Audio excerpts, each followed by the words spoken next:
तो उसने कहा राजकुमारी जब तुम पोस्टर खरीद रही हो तो मेरे पास एक और शानदार पोस्टर है, ये भी ले लो तुम। राजकुमारी ने कहा दिखाओ किसका है, और उसने एक बड़ा सा पोस्टर दिखाया। उसने ये कौन है, इनको नहीं जानती तुम? आलमगीर जहांपना औरंगजेब बादशाह मुगलिया सल्तनत, दिल्ली के बादशाह औरंगजेब की फोटो है। उसने कहा अच्छा औरंगजेब ये है क्या, दे दे ये भी दे दे। उसने फोटो लिया, फोटो लेके सारे फोटो के उसको रुपए दिए, बुढ़िया को जितने फोटो थे वो बुढ़ी महिला को उसको रुपए दिए। फिर अपनी सहेलियां जो पास में बैठी हुई थी उन सहेलियों को उसने कहा कि ये फोटो है, इस फोटो पे सब जूतियां मारो। सब सहेलियों ने उस पर जूतियां मारी, जूतियां मारी तो फोटो फट गया। फोटो फट गया तो उसने उस बूढ़ी महिला को दे दिया, और बूढ़ी महिला को उसके टुकड़े देके कहा कि औरंगजेब को जाके दे देना, कहना चारूमती ने फाड़ा है।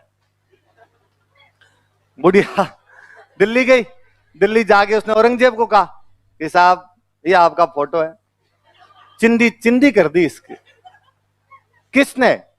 तो साहब कुछ चारूमती नाम की राजकुमारी है रूपनगढ़ की, और उसने ये किया है, और कहा और है कि जाके तुम्हारे औरंगजेब को दिखा देना। और तौबा तौबा, मैं तो बता भी नहीं सकता, बता भी नहीं सकती कि लड़कियों की कैसी कैसी गालियां निकाल रही थी आपको। औरंगजेब को बड़ा गुस्सा है। औरंगजेब ने कहा अच्छा।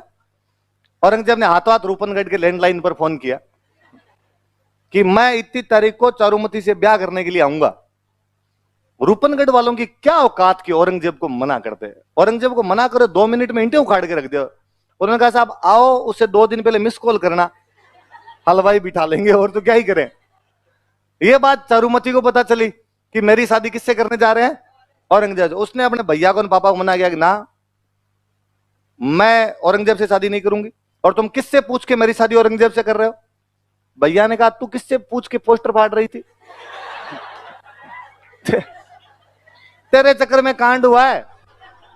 ना पोस्टर फाड़े, ना कोई लफड़ा हो, ना औरंगजेब धमकियां दे, ना अपने को ब्याह करना पड़े। और उसने कहा कि अब कर दिया हो तो कर दिया, पर मैं ब्याह नहीं करूंगी औरंगजेब से। भैया ने समझाया कि देख तू नहीं करेगी, औरंगजेब अटैक करेगा। औरंगजेब अटैक करेगा तो जनता की लड़कियां उठा के ले जाएगा। सेना जो आएगी खुरंजी करेगी, लूटमार करेगी, साधारण जनता की लड़कियां उठा उठा के ले जाएंगे। राजा का पहला कर्तव्य जनता बचानी होती है, और यदि जनता की लड़कियों को नहीं बचा पाएंगे तो फिर मतलब ही क्या है। इन सब को बचाने के लिए जरूरी है कि एक तेरा ब्याह उसके साथ कर दिया जाए। उसने कहा यदि तुम मेरी रक्षा नहीं कर सकते ना तो मैं खुद कर लूंगी। तो भैया को गुस्सा है, भैया ने कहा कर ले, तो जो करे तेरे मन में वो आए। पोस्टर भी तुम अपने हिसाब से फाड़ रही थी, रक्षा भी अपने हिसाब से कर ले। अब चारूमती सोचेगी कौन रक्षा कर सकता है। तभी चारूमती को याद आया कि राणा राज सिंह ने ऐलान करवा रखा है कि यदि किसी हिंदू राजकुमारी के साथ ऐसा कुछ भी होता है तो एक मैसेज मेरे को कर दिया जाए। पहले तो उसने कहीं से राज सिंह जी के व्हाट्सएप नंबर का बाड़े फिर राज सिंह को उसने मैसेज किया, फूल तुम्हें भेजा है खत में, फूल नहीं मेरा दिल है। उसने लिख के भेजा कि राणा राज सिंह जी, औरंगजेब मुझसे जबरदस्ती शादी करना चाहता और मैं औरंगजेब से शादी नहीं करना चाहती। जिस प्रकार भगवान कृष्ण जरासंध के खिलाफ रुक्मणी को उठाकर ले गए थे, कुछ उसी प्रकार आप मुझे औरंगजेब के खिलाफ उठाकर ले जाइए और मुझे अपने चरणों की दासी बना लीजिए। ऐसे मैसेज राज सिंह के पास आते ही रहते थे। राज सिंह ने पहले डीपी चेक की,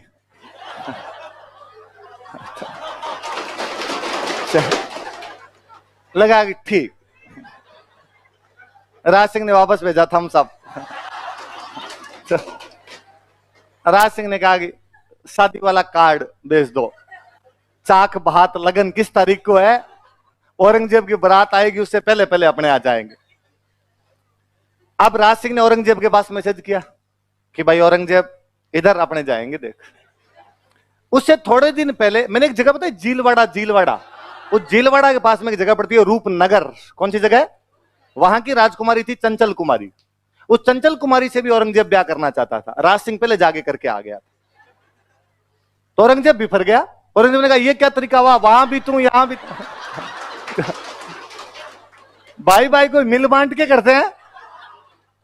राज सिंह ने कहा आगे वाला नंबर तेरा, इस बार डीपी देख ली है। अब कंट्रोल नहीं है, देख तू यहां ब्याह मैं करूंगा, बाकी का देख लेंगे आगे, आगे 2 मौके तेरे को दे दिए जाएंगे। औरंगजेब ने कहा तो ठीक है, इस बार अपने तो भाई खुद के ईगो की बात है, और उसने यार मेरी फोटो फाड़ के फेंक दी थी, और इस बार अपने दोनों करेंगे लड़ाई, और जो लड़ाई में जीतेगा उससे ब्याह हो जाएगा। राज सिंह ने कहा इसके लिए तो सिग्नल तोड़ ताड़ के तुम कहे वैसे वो वाली फीलिंग है अपने। तो औरंगजेब ने कहा मैं दिल्ली से आर्मी लेके आऊंगा, तू अपने मेवाड़ से आर्मी लेके आ जाना, और जो जीत जाएगा उससे ब्याह हो जाएगा। राशि ने कहा ठीक। अब भाई शादी का दिन नजदीक आया, शादी का दिन नजदीक आया तो अब लड़ाई करने जाना पड़े, तो सामंतों को सबको इकट्ठा किया, बड़े बड़े मंत्री बिठाए और मंत्रियों को बिठा के राज सिंह जी बड़े गंभीर मुद्रा में बोले कि एक अबला नारी अपने को पुकार रही है। मंत्री मन ही मन सोचे कि सर आपको हर तीसरी आजकल अबला नहीं लगती, इस मामले में थोड़े ज्यादा अग्रेसिव नहीं हो रहे हो आप। मंत्री वर्ग बोले तो क्या, मन ही मन बात सोचे बेचारे, हाँ हाँ बताओ साहब, राणा जी बताओ क्या करना है। कहा रूपनगढ़ की राजकुमारी चारुमती, औरंगजेब जबरदस्ती शादी करना चाहता है और मैंने वचन दिए हैं कि मैं उसे शादी करूंगा, औरंगजेब को उसे शादी नहीं करने दूंगा। कर लो, क्या दिक्कत है इसमें, हमसे क्या पूछना है। कि नहीं, उधर से औरंगजेब की सेना आएगी और आपको लड़ने के लिए जाना पड़ेगा, तब तक लड़ना है जब तक मेरे फेरे नहीं हो जाए। मेरे फेरे होते ही मैं खुद आ जाऊंगा, पर जब तक मेरे फेरे नहीं हो औरंगजेब की सेना अजमेर क्रॉस नहीं करनी चाहिए, अजमेर वाली घाटी के अंदर रोक के रखनी है, उधर किशनगढ़ की तरफ आनी नहीं चाहिए। उन्होंने कहा साहब ठीक है, चिंता ही मत करो, सेना लड़ लेगी जाके, आप तो आराम से फेरे करना, आओ तो ठीक नहीं आओ तो ठीक, औरंगजेब को हम अजमेर से आगे इंच नहीं बढ़ने देंगे। सेना तैयार। सेना का सेनापति कौन हो? सलुम्बर का सामंत। और सलुम्बर का सामंत इस टाइम जो था उसका नाम था रतन सिंह चुंडावत। क्या नाम था? खानवा के युद्ध में भी यहां के बंदे का नाम रतन सिंह था।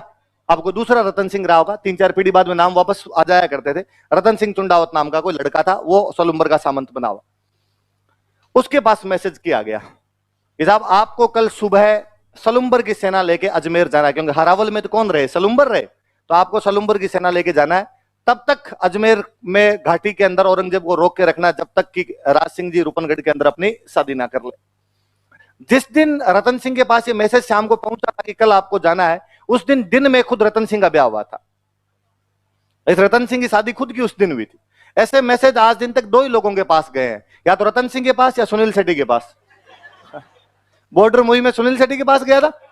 आप में से ऐसा कौन है इसने बॉर्डर मूवी नहीं देखी? ऐसे कौन कौन लोग हैं जिन्होंने बॉर्डर मूवी नहीं देख रखी? हे भगवान, आपको तो जीने के अधिकार ही, मेरा बस तो करे तो मैं श्राप दे दूं। आप आज ही घर पे जाके कौन सी मूवी देखोगे?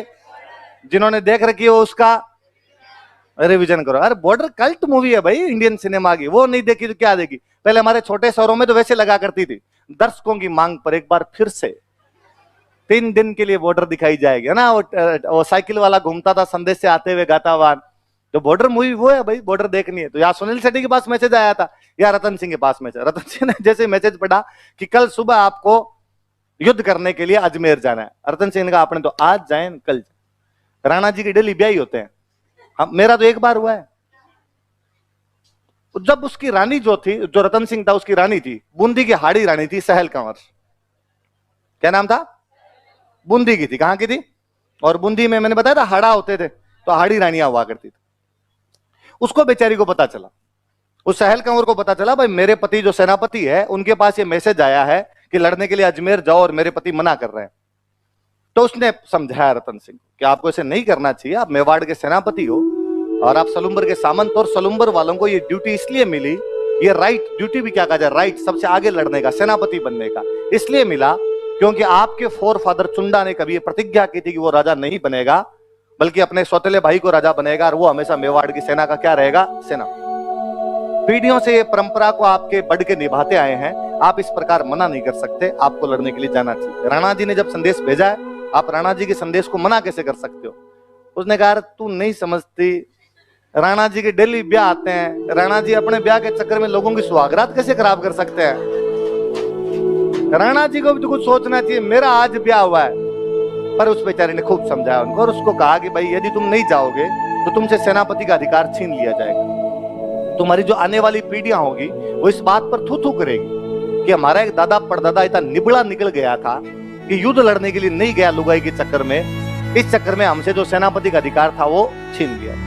उसने मोटिवेट किया तो रतन सिंह ने कहा भाई ठीक, मैं चला जाऊं।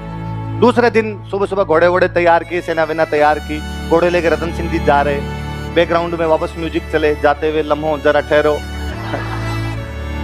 जैसे ही उस हाड़ी रानी वाले महल के पास आए तो रतन सिंह जी का घोड़ा अपने आप ही रुक गया। रतन सिंह जी ने ऊपर देखा तो रानी झरोखों में खड़ी खड़ी देख रही, और रतन सिंह जी ने अपने पास में कोई सोल्जर खड़ा था उसको कहा ऊपर जा, और ऊपर जाके रानी को कहे कि मेरे लिए कोई निशानी भेज दे। क्या भेज दे? अंगूठी वंगूठी कुछ ही भेज दे। उसको लगा कि यार कोई चूड़ी अंगूठी कुछ भेज देगी, टाइम पास करेंगे यार थोड़ी देर। कैसे रहा जाए, नया नया ब्याह हो रखा आदमी। वो सैनिक गया और उस सैनिक ने जाकर कहा, रानी साहब रतन सिंह जी नीचे खड़े हैं और आपकी कोई ना कोई निशानी मंगा रहे। हम पढ़ते हैं कि जिस प्रकार हनुमान जी जब माँ सीता से मिलने के लिए गए थे तो माँ सीता ने भगवान राम के लिए कंगन भेज दिए थे। क्या भेजे थे? तो सिपाही को लगा गया ऐसे ये भी कोई भाई छोटी मोटी निशानी दे देंगे अपने। वो राजकुमारी सोचती है, वो रानी सहल कंवर सोचती है कि जो आदमी युद्ध में जाने से आनाकानी कर रहा है, इस बात की क्या गारंटी है कि वहां पे लड़ लेगा।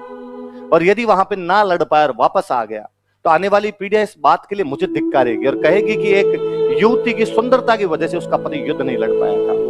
उसे और याद आता है कि मैं उन बूंदी के हाड़ाओं की वो राजकुमारी हूं जिसकी बुआ ने कभी इस वजह से किले के दरवाजे बंद कर दिए थे कि मेरे फूफा एक युद्ध में हार कर वापस आ गए थे। इसकी रियल बुआ थी जोधपुर में जसवंत सिंह की रानी थी, और राजा जसवंत सिंह जब युद्ध हार कर वापस आया था तो उसने कहा था ऐसे बेलखना पति हो इससे तो अच्छा नहीं हो, और मैं इसको पति मानती नहीं। कहा एक तरफ मेरी बुआ जो हार के आने पे बंद कर दे दरवाजे, पति को मानने से मना कर दे, एक तरफ मैं जिसका पति युद्ध करने से ही मना कर रहा है। मुझे लगा इस जीवन का क्या मतलब। यदि सुंदरता की वजह से, मेरे इस जीवन की वजह से मेरा पति युद्ध नहीं कर पा रहा तो मर जाना बेहतर होगा ना ज्यादा। वो लड़की अपना सिर काट के दे देती है। क्या काट के देती है? हम आज दिन तक गाते हैं, चुंडावत मांगी सेनानी सिर काट दे दियो सतरानी। इस चुंडावत ने उस दिन निशानी मांगी थी और सतरानी ने क्या काट कर दे दिया था अपना। और कोई एक कवि का उत्साह होगा कि सतरी सेनानी चाहिए समर सलुम्बर धीस चुड़ामन मेली सियान ईंधन मेल्योसीस। सतरी सेनानी चाहिए, उस सती से निशानी चाहिए थी। समर सलुम्बर थी, समर मतलब युद्ध, युद्ध में जाते हुए सलुम्बर के सामंत ने अपनी पत्नी से निशानी मांगी थी। चुड़ामन मेलिसिया, चुड़ामन मतलब चूड़ियां कंगन, माँ सीता ने तो कंगन भेजे थे जब निशानी मांगी थी। ईंधन मेल्योसीस, इसने तो सिर काट के दे दिया था। वो राजकुमारी कौन थी जो अपने पति की निशानी मांगने पे सिर काट के देती है? कौन थी? सहल कंवर थी। अब जब वो सिर नीचे ले जाके वो सिपाही जैसे गया, रतन सिंह ने देखा तब तो रतन सिंह की बुद्धि आ गई कि यार गलती कर दिया। पर कहते हैं उसकी मुंडी मुंडी इतना इतना सिर कटा हुआ था। रतन सिंह उसके जो राजकुमारी के बाल थे उन बालों को अपने यहाँ पे बांध लेता है। उस अजमेर वाली घाटी में क्या भयंकर लड़ता है वो। औरंगजेब की सेना को कदम आगे नहीं बढ़ाने दिया था, केवल सलुम्बर वालों ने उसने दिल्ली की सेना को पीट पीट के भगा दिया था यहाँ से। राज सिंह आराम से शादी वादी करके राजसमंद लौटे थे।